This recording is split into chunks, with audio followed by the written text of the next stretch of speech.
Assalamualaikum warahmatullahi wabarakatuh.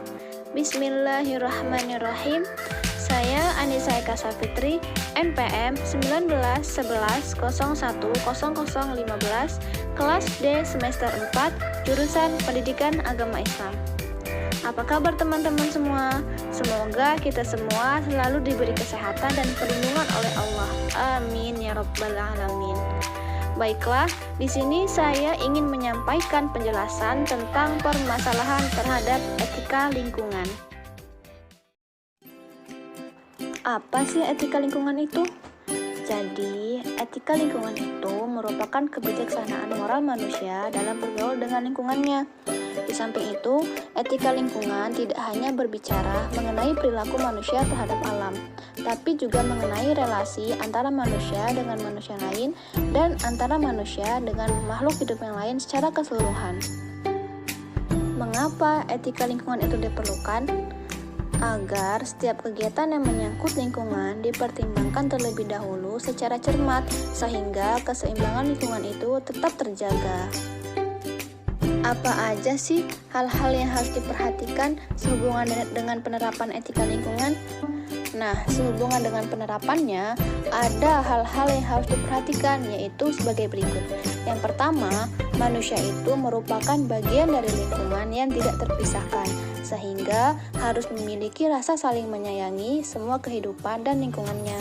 Yang kedua, manusia itu sebagai bagian dari lingkungan, hendaknya selalu berupaya untuk menjaga dan melestarikan keseimbangan serta keindahan alam. Yang ketiga, kebijaksanaan penggunaan sumber daya alam yang terbatas termasuk bahan energi. Karena kalau tidak dibatasi akan membuat sumber daya alam itu cepat habis, terlebih pada sumber daya alam yang tidak bisa diperbarui. Dan yang keempat, lingkungan itu disediakan bukan untuk manusia saja, melainkan untuk makhluk hidup yang lain. Jadi, kita sebagai khalifah di bumi ini harus benar-benar menjaga lingkungan kita dengan baik. Apa yang akan terjadi kalau kita tidak menerapkan etika lingkungan? Nah, jika kita tidak menerapkan etika lingkungan, maka akan banyak hal yang terjadi yang dapat merusak keseimbangan dan kelestarian lingkungan. Sekarang, saya akan memberikan cuplikan video tentang contoh permasalahan yang terjadi terhadap etika lingkungan yang tidak diterapkan.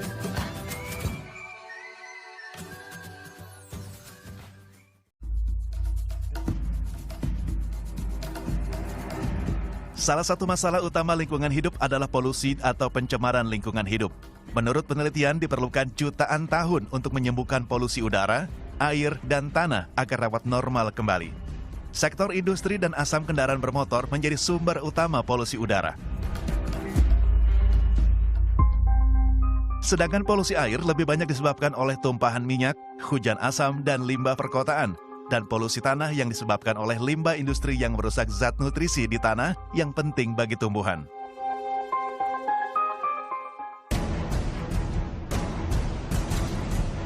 Selain polusi, pemanasan global juga menjadi isu utama lingkungan hidup.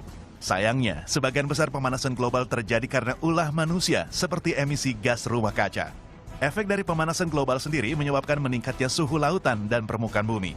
Hal ini berdampak mencairnya es di kutub, kenaikan permukaan air laut, dan rusaknya pola alami musim yang menyebabkan bencana alam seperti banjir bandang, bahkan badai salju.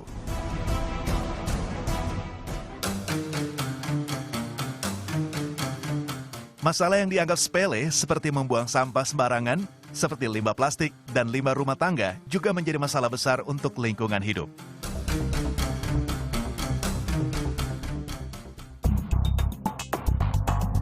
Tak hanya itu, limbah industri yang sering dibuang ke sungai juga menyebabkan ikan-ikan mati dan menyebabkan hancurnya ekosistem sungai. Polusi, pemanasan global, dan pembuangan limbah merupakan 3 masalah utama lingkungan hidup yang justru disebabkan oleh manusia, termasuk kita.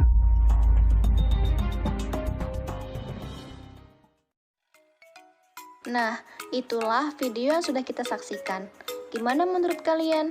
Coba deh bayangin kalau itu terjadi sama kita. Nauzubillahi min dzalik. Itu semua terjadi karena kurangnya rasa tanggung jawab manusia yang akhirnya menimbulkan kerusakan di bumi ini. Maka kita harus memiliki kesadaran untuk menjaga lingkungan kita, karena kalau bukan kita, ya siapa lagi? Kan yang merasakan positifnya juga kita sendiri. Jadi, yuk sama-sama jaga lingkungan.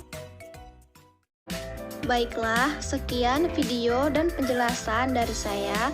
Apabila ada kesalahan dan kekurangan, itu datangnya dari saya sendiri.